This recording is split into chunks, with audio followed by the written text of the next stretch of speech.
What up, guys? So it's a sad day for the old 7.3. She ain't feeling too hot and she needs a motor. Yay me. I'm just kidding, but for real, it needs a motor. So we'll go ahead and just jump into it, and I'll show you why I think she needs a motor. So pretty pissed, upset, annoyed, because just spent how much? We spent money on the KC Turbo, new intercooler, a fan clutch, did an oil change, some sensors. Just spent like $2,000 on this truck in the past like month. And then, before that, I had to do the H pump, and then I had to do the injector O-rings, and then it's just been, this truck's been one thing after another with this truck. I had to do a carrier bearing. I had to, the front end needs a rebuild, just getting a little squiggly on the road. It's just, it needs a windshield. I need to finish my gauge cluster. The glow plug relays is giving me trouble. It keeps melting and frying the plugs and just doesn't even work. And I lost my mirror cap. So I'm frustrated with this truck. I'm not quitting on it. I just spent all that money. I don't know how many hours I just wasted on this truck trying to get it running, get it back together, to find out it needs a motor. So I'll explain what so it needs new piston rings, and I'll show you what we got going on. So let's say you got your little cylinder, right? Here's the cylinder walls on one piston, right? And then you got your piston right there. You got your little rod right there. It goes up and down, right? And then it compresses all the gases and stuff right here, and then you got your head right there, right? So when this is going up and down, it comes down, sucks in the air and the fuel, and then when it goes back up, it compresses it, right? And then it explodes, right? And then you got little piston rings right here that keep it all sealed up, right?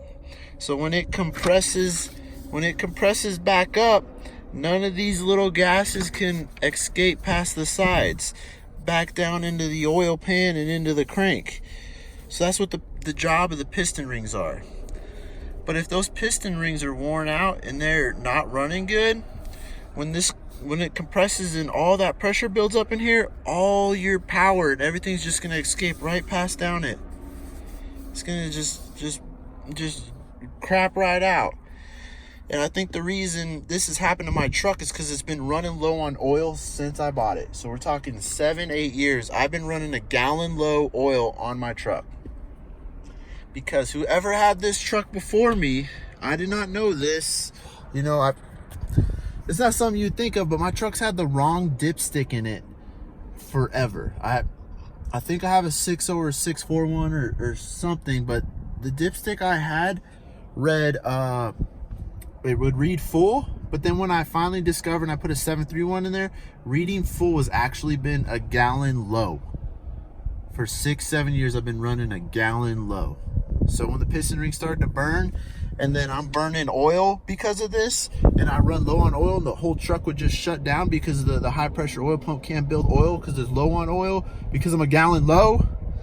It's frustrating to the butthole that put the wrong dipstick in this truck from the start.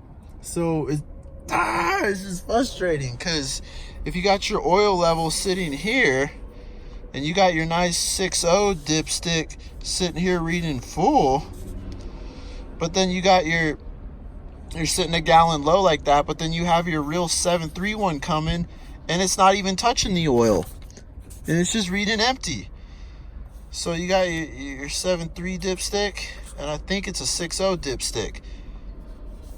That's what's been going on. So I've been running low on oil. And look at this.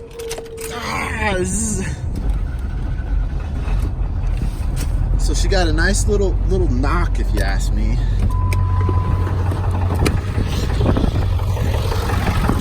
So this got really bad on my road trip from Miami to here.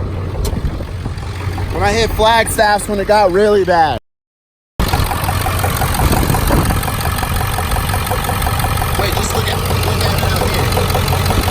That's just out of the dipstick.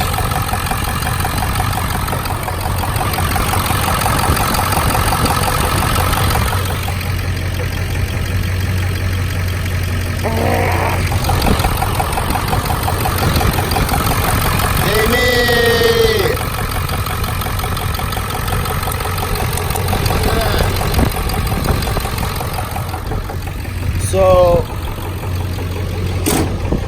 that's where all my boost is going. That's why my EGTs are hot. So this truck's maybe running at 60%, but we'll go ahead, we'll hop on the freeway, take it for a little drive. I just wanted to make a little video and vent how pissed off I am about this. This is supposed to be a 1,000,000-mile motor, but you run it low on oil.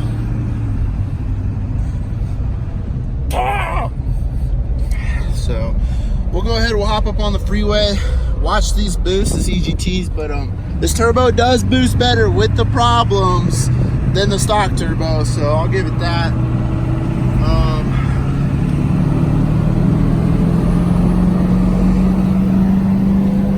Shit, we got a semi coming. Look at those EGTs, we're at 1,200.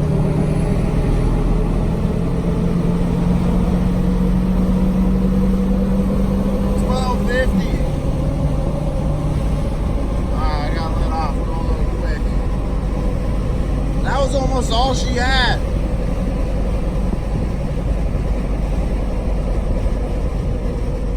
Close up a little bit. But it rolls cold like a freight train. The thing just runs like, it doesn't run like shit. It just is. She just ain't all there, and she'll have a steady stream of smoke coming out. You can smell it. You can smell the burning oil, and it was fine in Miami. I think in Miami it was a little bit of a problem, but it wasn't much. I could still build over 30 pounds of boost on the stock turbo, and right now I can barely hit 20. I'm climbing up this hill, and look at these EGTs. I'm maybe quarter throttle.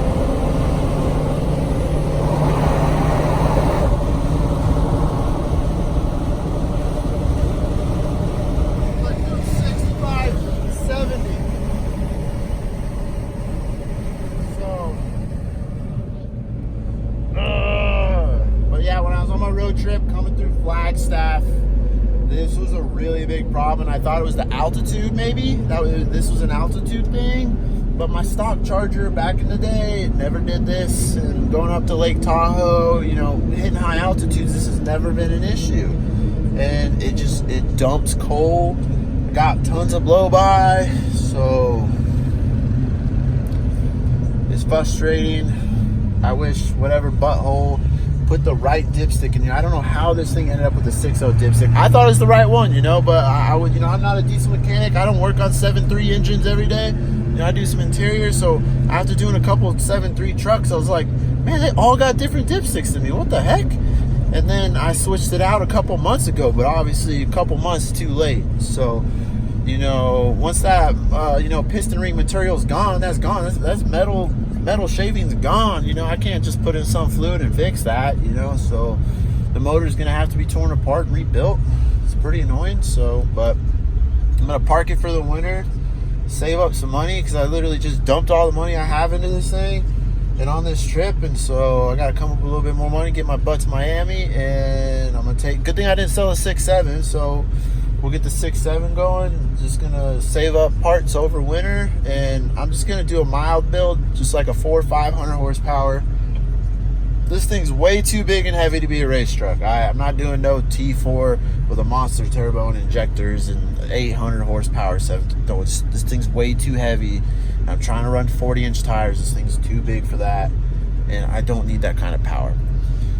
Now, when I do want to make that power, I want to make a regular cab, short bed, race truck 7.3. That's when I'll go with the big power. Other than that, I just want something that's just kind of chill. You know, I can take it out, you know, on a trip and it's fine. So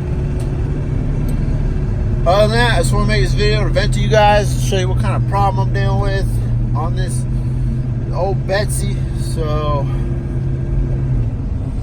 I'm gonna go drink a beer and go cry myself to sleep. So hopefully y'all have a good weekend. Adios.